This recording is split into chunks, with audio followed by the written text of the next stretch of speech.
Welcome to my channel, where there are interesting and equally sensational stories. Listen to today's story.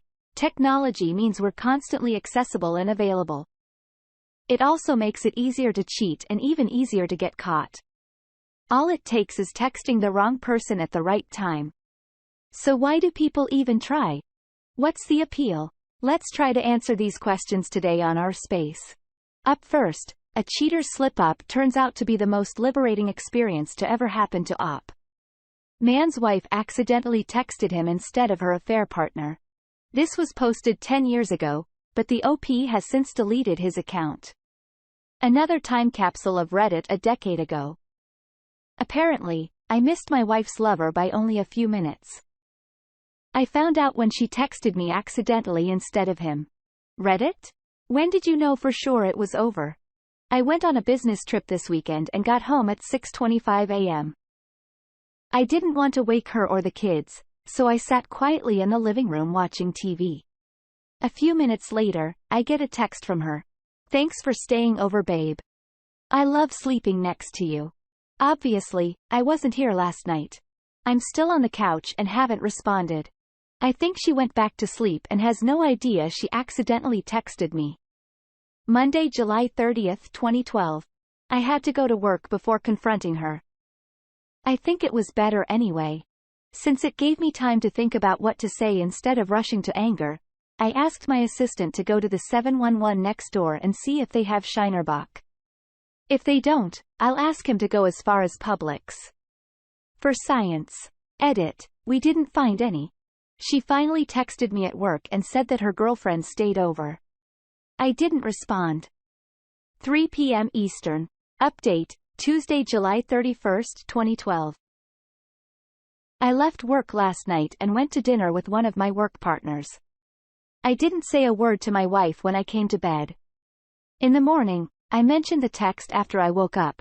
I told her I was surprised she would use that language with a girlfriend. She broke down and admitted that she had a platonic girlfriend and a not-so-platonic ex-boyfriend over while I was away. She admitted it wasn't the first time. I calmly told her I would have to think about how I feel about the situation and let her know whether we should separate. Thanks, Reddit. You prepared me the worst way in advance.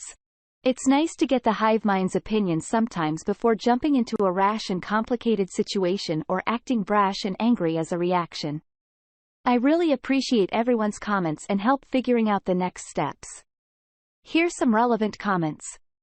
I thought it could be innocent, but I've only heard her call one other person, babe, me. I also considered that she wants me to know and her subconscious sabotaged her. There are a lot of suggestions on the original post as to what he should do.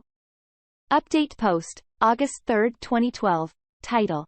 Well, guys, I'm a big dumb idiot. She knew I was home and just wanted me to come up. When have any of you misread a text message and almost ruined everything? Or at least I really wish that's how it happened. It didn't.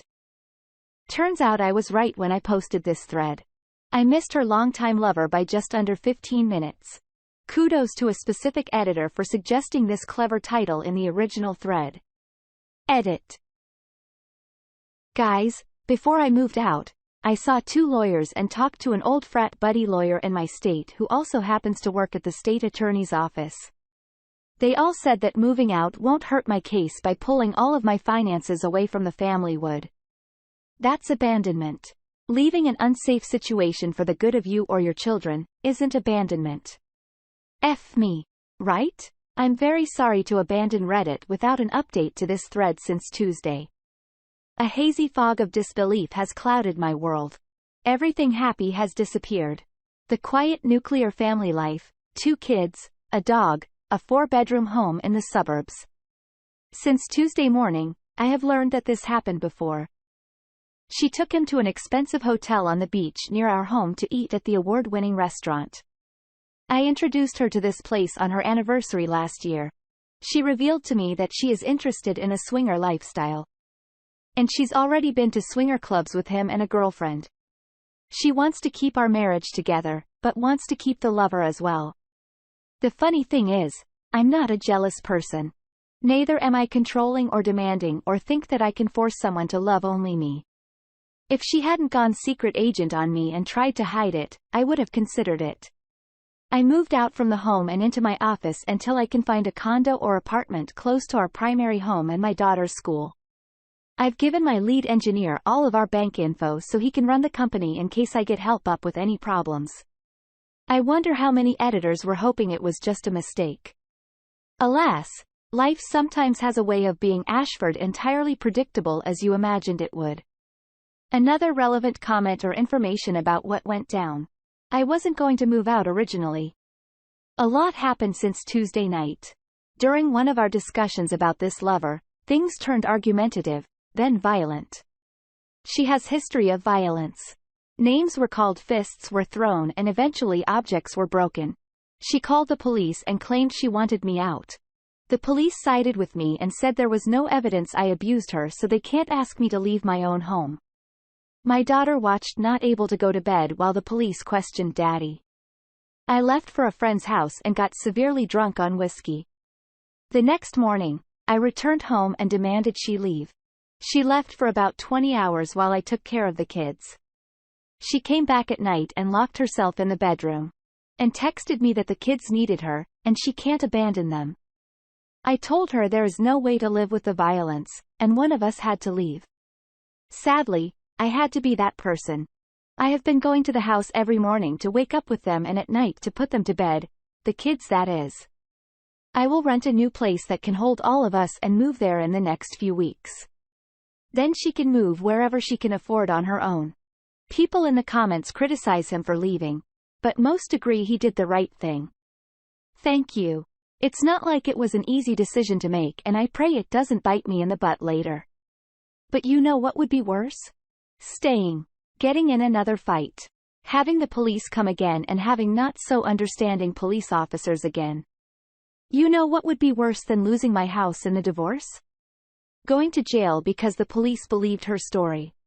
Screwing up my life, my company, my future, and the future of my kids and their family income, the money they need to eat, etc.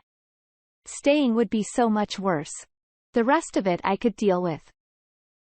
I'm not an absentee father, and she'd have to make up evidence in court if she wanted to somehow prove that I was, whether or not I am sleeping in the marital home. Final update post, August 15, 2012. This is an update to the story where I caught my wife cheating in a text message, and when I confronted her, she admitted to having multiple affairs and a secret swinger lifestyle. Thank you to those following my cuckold non-fiction story. Sadly, this is true. For men's rights, I feel like I should keep a log to help other men when they find themselves in the same situation. 1,000 other people are facing the same situation I am today and right now. I could spend another night in the bed she had other people in. I'm not prude, but the lying, cheating, and stealing killed our marriage faster than a cancer eating away at your insides, and it hurt just as bad. I left my career as a successful engineer. I put the company in the hands of my highest executive and told him I might not be back. I still offered to fly in to close any big sales. The season of my life is over. And it's time for some shaken-up life-altering changes.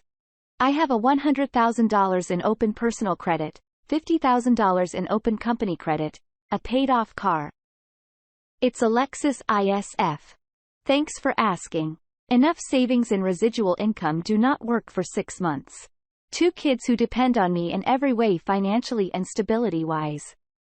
I've already done the typical bachelor stuff you forget about when you're married, upgraded to an iPhone, purchased new wheels and speakers from my sports mid-level luxury sports car, upgraded my battle station and took a vacation to Disneyland. Gee, really? I'm getting so much hate for this. Yes, I talk like a teenager on Reddit. Is that a crime? I want a new life. Reddit. What would you do? What did you do? Travel. Buy crap. Work out until you look like an Olympic athlete. Spill your guts, ladies and gentlemen. Tell me your midlife crisis successes and failures. Here are some relevant comments. Why did you leave your job? I did what made a lot of money and loved every minute of it, but I realized I started liking the sales part of the business and not the execution as much. My true passion is elsewhere. I'm hoping to break into the special effects industry, practical effects, explosions, model building, etc. I've been around computers too long, and I just can't do it anymore. What I would give to have worked on a Nolan Batman flick, rigging lights for a sound effects shot. Well, I also have residuals for my company still coming in every 2 weeks. Not exactly as high as my take-home pay, but still enough to be okay. More about custody. We're splitting the kids realistically. For the moment they live in the primary home, but many nights of the week they are here, and I put them to bed and wake up with them. Eventually, I will move back to the primary home or move the kids here permanently. And let the ex take them several days out of the week. It was just a compromise since I'm the one materially supporting the household, their food, clothes, gas, etc. What does this have to do with men's rights? From the other thread, there's a lot of debate about how I should handle the ex, kick her to the curb versus a more empathetic approach, whether or not I should fight for full custody, etc. I'm trying to make it out alive and hopefully document some of it for other people going through the same, infidelity, lying, separation, etc. From a man's point of view. The op continued to post sporadically up until about 3 years ago. He did leave one more comment in relation to his ex-wife. I was married to a woman who couldn't wait to die so she could get to heaven because her dad was there. Alright, now let's check in with some community comments. D-Save says the last comment sure draws speculation. Dusty Daisy says, what a twist ending with that comment. I do know it isn't uncommon to want to die when a loved one passes away. So you can join them. But of course, it would depend on how actively the person wants to die. Squid Monarch, he says, he really should have consulted with his attorney friends before leaving his job, because that's the kind of thing that can really F you over in a child support hearing. Even if they ended up with 5,050 custody in many jurisdictions, the higher earning parent still has to pay as a lower earning parent. Wow, I feel like technology really opens up opportunities for moments like this. I feel bad for Op. However, it is refreshing to know that he's in a good place financially to be able to really start over. I think that's a super healthy mindset to have. What better time to pursue your passions than when everything seems to be falling apart? It seems like the best time to build a new foundation and chase your dreams. Do you think that's because we don't feel tied down to a partner anymore? Do you think it may be because we finally have the time to put ourselves first? Maybe it puts things into perspective. What are your thoughts? Next up. Oh. P's long look in the mirror. 10 days after the pair. Hey, all.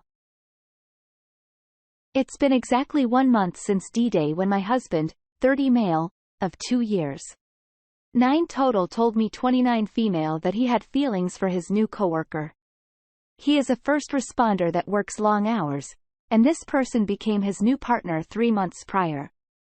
Before D-Day, I started to notice him staying at work a little later, met up with coworkers on days off, texting more often than he would to anyone, but he had never given me a reason to worry. On the night, he told me he had feelings for his coworker. He had said that they acknowledge their feelings, but he had told me that he told her he'd never act on it as he was married. Was completely torn apart by this news and asked him to stay in another room for the night. The next morning, I heard him whispering to this person on the phone. I had caught him in the tail end of the conversation saying, "I feel so bad. She's such a good person," and ended it by saying, "Miss you." I immediately confronted him. He lied and said he tells all his coworkers I missed you. I broke down in absolute rage and sadness that he was clearly having an emotional affair. He denied it all and said that it wasn't what I thought, but he refused to show me their text messages when I asked.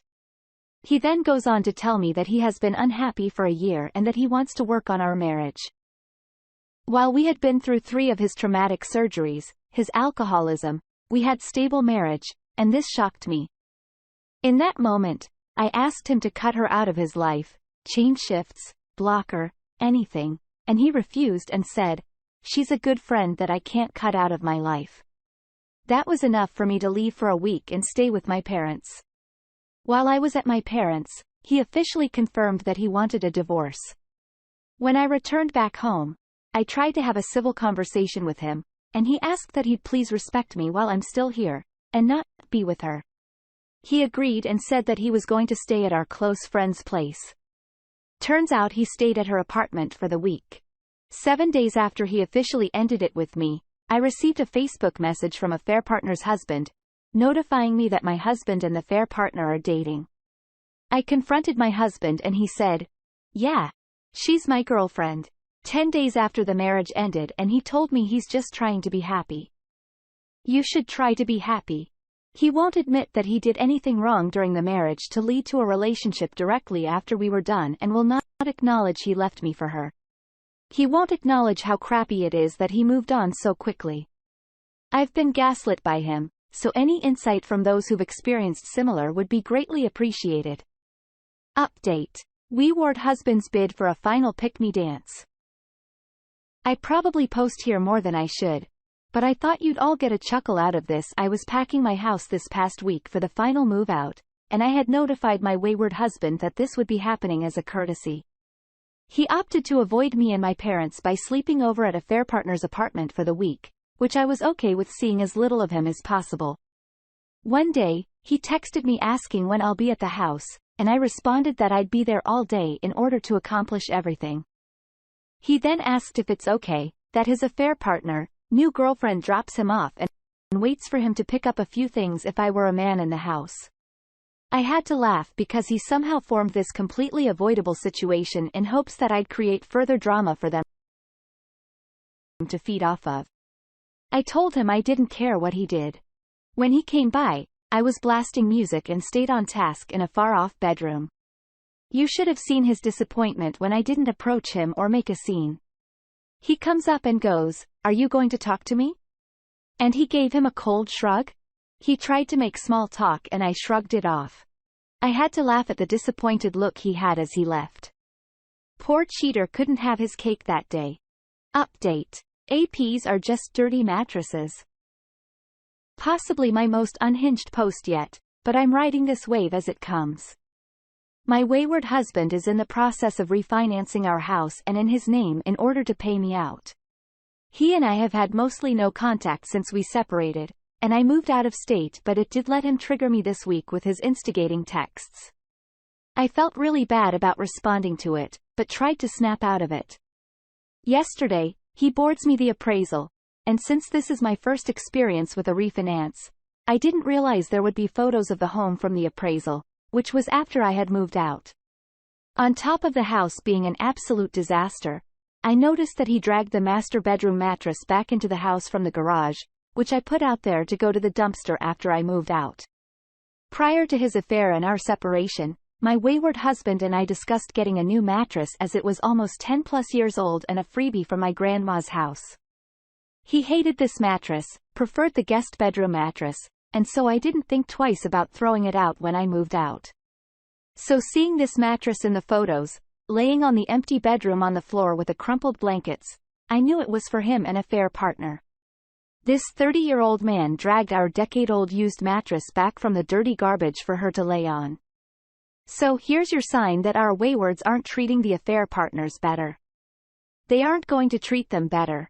In fact, of hair burners that are fully aware of the hurt they're causing us are the dirty mattresses they dragged out of the garbage to lay on. Thought I'd try this out on the subreddit before I told this one to my therapist tomorrow. Lastly, please learn from my mistake and don't check the appraisal photos. Update. He won't sign the divorce papers. A week after D-Day, my wayward husband went for the final discard by choosing to end our marriage to begin his relationship with a fair partner. During those thoroughly confusing and traumatizing days after he chose to end the marriage, he stressed having an amicable uncontested divorce without lawyers. In addition, he felt that I was not owed anything from the one shared asset, which is the house that we paid to pour together. Of course, I got a lawyer, but compromised as an uncontested divorce. I was even nice enough to pay for the dang divorce. He's since refinanced the house to pay me out fairly. Now that it's done, we have no other assets to split. I have moved out of state. We've been living apart for 3 months now with no contact, yet he's refusing to sign the waiver for the divorce papers. I refuse to break the no contact despite his effort to contact about irrelevant things. I feel that he's forcing me into having to shell out for a contested divorce when there's nothing left to split. I'm not really sure what game he is trying to play, and I'm kind of terrified he's got something up his sleeve because my assets are liquid.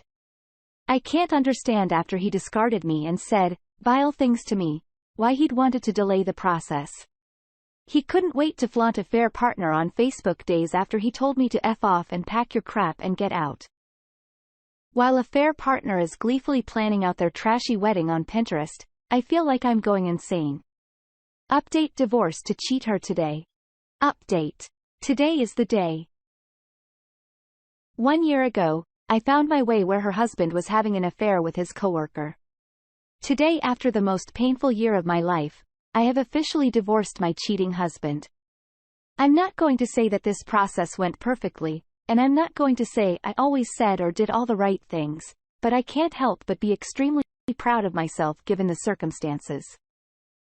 After D-Day, I moved out of state, unplanned, got my first apartment alone, started therapy, went completely no contact with wayward husband, affair partner, forever, got promoted, getting back in the gym 5 times a week and indulging in old hobbies. The hardest part of this process for me was realizing that this man, with all that he put me through, turned me into a husk of a human that I gave and gave and gave until I was nothing and discarded. That is where the work therapy needed to start. Somewhere within this year, I started waking up and feeling like ending it all and start taking control of the outcome of an otherwise uncontrollable situation. I couldn't control the betrayal trauma, but I could control how I let it affect me. I could work on where I went wrong in the marriage. I could build myself back up again. This year has been that long look in the mirror that I needed, but I will never thank wayward husband for. So my advice in healing is to keep working on yourself until you thank them for leaving. But don't do that. They don't deserve your gratitude. My sincerest thank you to the people in this sub who have given me advice and encouragement. You are my only voice of reason in this for a long time, and it truly saved my life. Thank you. Oh, P. I'm so sorry. They both cheated on their partners with each other. I don't understand the appeal of a new coworker. Is it this idea of fresh meat? Is it because oftentimes we spend more time at work than home and thus we spend more time with our coworkers? I feel like the people we are at work aren't actually all that genuine. Additionally, you should be proud of yourself to coming to the conclusion that you can control how you let the situation like this affect you. And yeah, maybe you don't necessarily need to thank them up, but thank yourself for putting yourself first, having the self-respect you need to take care of yourself and get through something like this. Wishing you all the best, op. Thank you for sharing your story. What do you think? And thank you for joining us today on our space. Like and subscribe and hit that notification bell so you don't miss out on our next video. We'd hate for you to miss out. If you want to listen to more stories from me, check out our lounge or to feature a larger variety of non-cheating related stories. See you there.